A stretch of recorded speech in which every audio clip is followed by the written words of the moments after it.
Shalom, selamat pagi Bapak Ibu dan saudara-saudaraku yang terkasih di dalam nama Tuhan Yesus Kristus. Senang sekali pagi ini saya bisa menjumpai Bapak Ibu di dalam tayangan video singkat ini. Saudara, sebelum kita membaca dan merenungkan kebenaran firman Tuhan di pagi ini, mari kita sama-sama tunduk kepala, kita berdoa. Mari kita berdoa. Bapa kami yang ada di dalam surga, kami bersyukur ya Tuhan untuk pagi ini. Engkau memberikan kepada kami tubuh yang sehat. Engkau berikan kepada kami cuaca yang baik. Engkau memberikan kepada kami kesempatan untuk sekali lagi kami boleh membaca dan merenungkan kebenaran firman-Mu. Mohon Tuhan anugerah-Mu menolong kami. Hikmat Tuhan karuniakan kepada kami supaya kami dapat mengerti dan memahami kebenaran firman-Mu. Terima kasih Tuhan, kami serahkan waktu di depan kami di dalam tangan kasih-Mu. Di dalam nama Tuhan Yesus kami bersyukur, kami berdoa. Amin.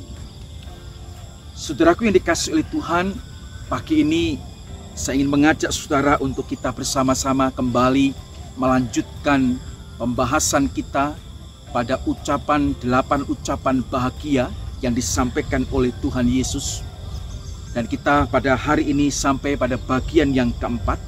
Saya ingin mengajak saudara untuk membuka di dalam Injil Matius pasal yang kelima ayat yang ke-6. Injil Matius pasal 5 ayat yang ke-6, demikian bunyi firman Tuhan. Berbahagialah orang yang lapar dan haus akan kebenaran, karena mereka akan dipuaskan. Di dalam terjemahan bahasa Indonesia sehari-hari dikatakan begini. Berbahagialah orang yang rindu melakukan kehendak Allah, Allah akan memuaskan mereka. Sekali lagi saudara, di dalam terjemahan sederhana bahasa Indonesia dikatakan begini. Sungguh diberkati Allah orang yang giat melakukan perbuatan benar lebih daripada makan dan minum, karena merekalah yang akan dipuaskan oleh Allah. Hari ini saudara, tema kita adalah berbahagialah orang yang lapar dan haus. Saudara, lapar dan haus adalah sebuah keinginan. Dan setiap kita pasti pernah merasakannya, saudara. Bagaimana rasanya lapar, bagaimana rasanya haus itu. Manusia dan keinginan adalah dua hal yang tidak dapat dipisahkan. Karena pada dasarnya manusia diciptakan dengan keinginan. Keinginan untuk menikah, keinginan untuk menjadi kaya, keinginan untuk memiliki anak, dan lain sebagainya. Maka jika kita memiliki keinginan dan kerinduan, saudara, itu adalah satu hal yang wajar. Termasuk di dalamnya adalah lapar dan haus. Maka saudara, orang yang lapar dan haus akan terus mencari apapun yang bisa memuaskan rasa lapar dan hausnya itu. Jika dia ada di padang gurun, saudara, di padang yang tandus, tempat yang tandus, tidak ada air, saudara, maka ia akan berusaha untuk mencari air agar ia bisa hidup, sebab tanpa air dia akan mati. Saudara dikasihi oleh Tuhan, saya adalah orang yang mungkin, saudara, salah satu dari sekian banyak orang yang sulit dan tidak mampu untuk menahan lapar maupun haus. Khususnya lapar, saudara. Kalau sudah lapar, saudara, biasanya saya ini sulit untuk mengendalikan emosi, saudara. Contohnya, saudara, dalam perjalanan menuju ke mana, daerah mana, begitu ya. Nah, kalau sudah setir, kemudian lapar, saudara, kadangkala muncul emosi, saudara ya. Muncul emosi, sudah ada warung satu, nggak mampir, warung dua, nggak mampir, depot satu, depot dua, nggak mampir, saudara. Akhirnya betul-betul lapar dan akhirnya menjadi emosi, saudara. Nah, saya adalah salah satu orang yang sulit untuk kendalikan dari lapar, saudara, kendalikan emosi kalau waktu lapar, saudara. Nah, kalau ada misalkan bahasa kasarnya, saudara, kaki meja pun dan kursi bisa saya makan, begitu ya. Nah, saudara yang dikasih oleh Tuhan, firman Tuhan katakan, berbahagialah orang yang lapar dan haus akan kebenaran, karena mereka akan dipuaskan. Saudara, kita tidak bisa lepaskan ayat ini dari ayat-ayat yang sebelumnya yang sudah kita pelajari, saudara. Sesudah kita sadar bahwa diri kita bangkrut, diri kita adalah orang yang miskin di hadapan Allah, Setelah kita menyadari bahwa kita berduka, kita menangisi dosa-dosa kita. Dan kemudian Tuhan mengubahkan hidup kita, mengubah hati kita menjadi pribadi yang lemah lembut, pribadi yang rendah hati, pribadi yang terus mengandalkan Tuhan di dalam hidupnya. Maka sekarang ini kita harus sadar bahwa kita perlu mendapatkan makanan rohani berupa kebenaran Allah. Kita bukan lagi haus dan lapar akan makanan-makanan jasmani. Nasi pecel, nasi rawon, lodeh, soto, ya, teh hangat, es teh, es jeruk, jus jambu, dan lain sebagainya. Informasi saudara, ya di Tuban itu ada rawon enak sekali. Kalau di Bojonegoro itu ada juga lontong pecel. Aduh, enak sekali. Ya, ini informasi saja, saudara ya. Lanjutkan, saudara. Nah, tetapi saudara, kita tidak lagi haus akan makanan-makanan seperti itu. Kita tidak lagi haus untuk kita dipuaskan lapar dan haus jasmani kita. Tetapi kita juga harus memiliki kehausan akan kebenaran Allah itu. Nah, saudara, penting untuk kita semua mengerti, saudara, apa yang dimaksudkan dengan kebenaran di dalam ayat ini, saudara. Ada yang mengatakan, saudara, bahwa kebenaran di sini adalah firman Tuhan. Karena firman Tuhan digambarkan seperti roti. Di dalam Matius 4 ayat yang keempat dikatakan manusia hidup bukan dari roti, tetapi dari setiap firman yang keluar dari mulut Allah. Sebenarnya ini tidak salah. Karena Nabi Amos juga mengatakan di dalam Amos pasal 8 ayat yang ke-11 dikatakan, sesungguhnya waktu akan datang, demikianlah firman Tuhan Allah. Aku akan mengirimkan kelaparan ke negeri ini, bukan kelaparan akan makanan dan bukan kehausan akan air, melainkan akan mendengarkan firman Tuhan. Dan lebih lanjut lagi, saudara, kalau kita melihat dari sisi kata, saudara, asal katanya, kebenaran di sini berasal dari kata Yunani dikaiosune. Artinya keadilan, bisa diartikan kebenaran, bisa diartikan berkenan kepada Allah, bisa diartikan memurnikan hidup, kebenaran di pikiran, perasaan, dan tindakan. Dan yang lebih menarik lagi, saudara, kalau saudara melihat di dalam kalimat ini, maka kata lapar dan haus yang digunakan oleh Yesus di dalam ayat ini, saudara, bukan lapar dan haus level biasa yang masih bisa ditunda untuk pemenuhannya. Tetapi lapar dan haus di dalam bagian ini, itu merupakan satu hasrat yang kuat tentang kebutuhan yang paling mendasar, dan jika tidak terpenuhi akan mati. Artinya lapar dan haus ini betul-betul lapar dan haus, saudara. Dari semua ini, saudara, maka kita kemudian dapat mengerti dan mengambil sebuah pelajaran penting. Bahwa yang dimaksud dengan lapar dan haus akan kebenaran itu bukan hanya keinginan yang kuat untuk mendengar dan belajar firman Tuhan, untuk mengerti firman Tuhan, tetapi juga memiliki satu komitmen yang sungguh-sungguh untuk melakukan firman itu di dalam kehidupan sehari-hari. Sehingga kehidupan kita makin hari semakin berkenan kepada Bapa di surga. Maka di dalam terjemahan bahasa Indonesia sehari-hari dikatakan dengan jelas ayat ini, berbahagialah orang yang rindu melakukan kehendak Allah. Allah akan memuaskan mereka.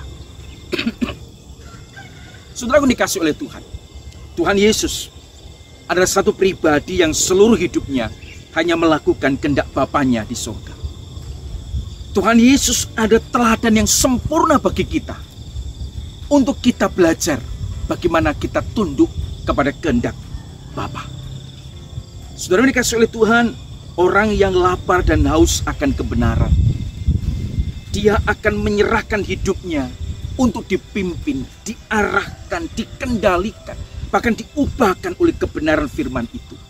Maksudnya adalah orang yang hanya mendengar firman Tuhan, tapi hidupnya tidak berubah, bukanlah orang yang lapar dan haus akan kebenaran yang sesungguhnya.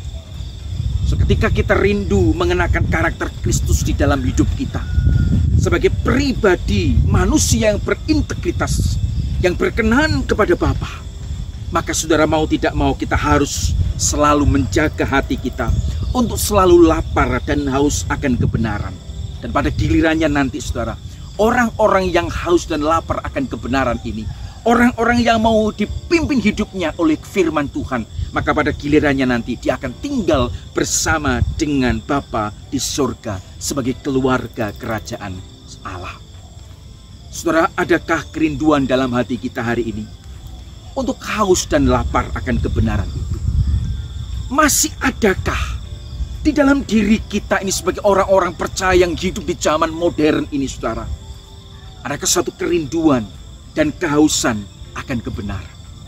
Ataukah sebaliknya, saudara, karena kita hidup di zaman yang modern seperti ini, bahkan pasca modern ini, saudara, adakah kerinduan untuk kita tetap haus akan kebenaran firman Tuhan? Sering dalam Mazmur 119 ayat 105, pemazmur mengatakan, firman-Mu itu pelita bagiku dan terang bagi jalanku. Firman-Mu itu lampu bagi kakiku dan cahaya bagi jalan hidupku. Kalau boleh saya katakan, sesungguhnya saudara, kita sekarang ini harus mengakui kita sedang berjalan dalam dunia yang penuh dengan kegelapan.